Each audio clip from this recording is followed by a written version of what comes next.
সমন্বয়করা ম্যাচে থাকতো, খাইতে পারতো না, ম্যাচ ভাড়া দিতে পারতো না, তারা আজকে পাজারু জিপ চালা, আইফোন 4টা 5টা তাদের হাতে থাকে। বাংলাদেশের স্বৈরাচার যারা ছিল তাদের দোষরদেরকে চিহ্নিত করা, তাদের দুর্নীতিগুলোকে চিহ্নিত করার কার্যক্রম যখন শুরু হয়েছে তখন এই অগ্নিকাণ্ডটা ঘটেছে। এই অগ্নিকাণ্ডের পেছনে এই যে বাংলাদেশে বর্তমান যে সচিবালয়ে সচিবরা রয়েছে এবং আমলারা রয়েছে, তারা প্রত্যেকেই কিন্তু হাসিনার আমলেও একই রকম অবস্থানে ছিল, সুবিধাভোগী ছিল। আমরা এখন পর্যন্ত দেখিনি যে কোনো কর্মকর্তাকে, কোনো আমলাকে বহিষ্কার করা হয়েছে, কোনো আমলাকে গ্রেফতার করা হয়েছে বা শাস্তির মুখোমুখি করা হয়েছে। সরকারি চাকরিতে একটা মজা আছে ভাই, মজাটা হলো আপনি সরকারি চাকরিতে একবার ঢুকলে আপনার আর কোনো যত অপরাধী করেন আপনার কিন্তু কোনো বহিষ্কার হবে না, আপনাকে চাকরিচ্যুত করা হবে না। আমরা বাংলাদেশে সরকারি চাকরি না, শুধু যে কোনো চাকরিতে অন্যায় অনিয়ম দুর্নীতি যারা করবে তাদেরকে বহিষ্কার করার নীতিমালা অবিলম্বে আমরা চাই।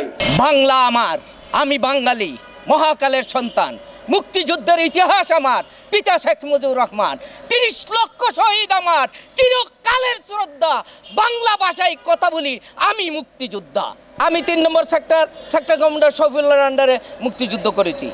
সমন্বয়করা এখন দেখি বিসিএস যত ডিসি এসপি তারা পোস্টিং দেয়।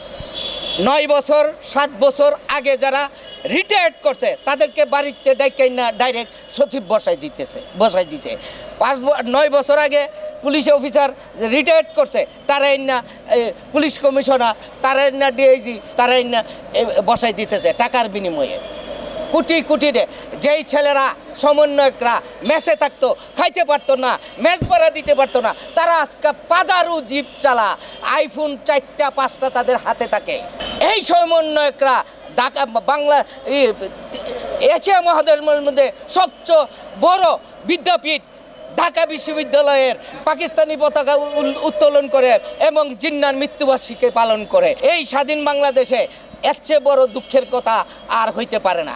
শুধু লাঞ্ছিত না, আমার চোখের পানি হিসেবে আমার সহযোদ্ধা বীর প্রতীক, শুধু মুক্তিযোদ্ধা না, সে খেতাবপ্রাপ্ত মুক্তিযোদ্ধা, তার গলায় মানে মুক্তিযোদ্ধার গলায় মালা দেওয়া, মানে বাংলাদেশের গলায় মালা দেওয়া, বাংলাদেশকে অপমান করা, বীর প্রতীক আব্দুল হাই কানুর গলায় মালা দিয়া তার সারা এলাকায় ঘুরেছে এবং তার এলাকার থেকে উচ্ছেদ করেছে। আমরা মুক্তিযোদ্ধারা জীবিত থাকতে এটা মেনে নিতে পারি না। একটা প্রমাণ আপনি দেখান, আব্দুল হাই কানু কোনখানে লুটপাট করছে, কোনো করছে। মামলা তো আমার কাছে এখন আছে, 142 জনের মামলার তালিকা আছে। মামলা হয়েছে সিরাজগঞ্জ, ঢাকার 142 জনের আসামি, এই যে নকল উড়াই আনলাম। আমি শুনতেছি, আমি বলবো, আপনি শুনবেন, আমি প্রমাণ দিয়ে কথা বলবো। আপনি যে মামলা হয়েছে একটা ডকুমেন্ট দেখান, তার কানুন নামে মামলা মুখে বললে তো হবে না। সারা বিশ্ব দেখতেছে, এই মিডিয়া সারা বিশ্ব দেখতেছে, সারা বিশ্ব দেখতেছে।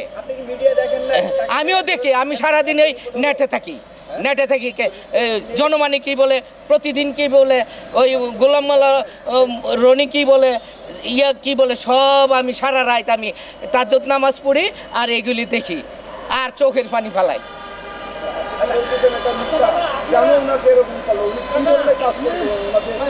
এখন জামাতের তারা করছে, এখন মুক্তিযুদ্ধকে যারা অস্বীকার করে তারা তো এটা করতেই পারে, তাদের জন্য কোনো ব্যাপার না। যেখানে সর্বোচ্চ বিদ্যাপীঠ ঢাকা বিশ্ববিদ্যালয়ে জিন্নার, যেখানে আমরা পরাজিত শক্তি জিন্নার মৃত্যুবার্ষিকী পালন করে এবং পাকিস্তানি পতাকা উড়াইতে পারে, এর চেয়ে দুঃখের বিষয়। আপনারা নতুন প্রজন্ম, আপনারা স্বাধীন বাংলাদেশের সন্তান, আপনাদের বিবেককে প্রশ্ন করেন এটা ঠিক কিনা।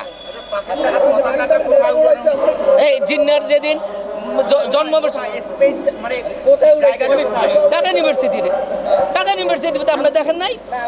আপনারা সাংবাদিক আমারে প্রশ্ন করেন কেন? আপনারা দেখেন নাই পত্র পত্রিকায় টিভিতে দেখেন নাই? আমাকে প্রশ্ন করেন, আমারে কি বুঝাই পাইছেন নাকি আমি একজন মুক্তিযোদ্ধা? আপনারা যা ভালো করে জানেন, আমাকে প্রশ্ন করেন কেন?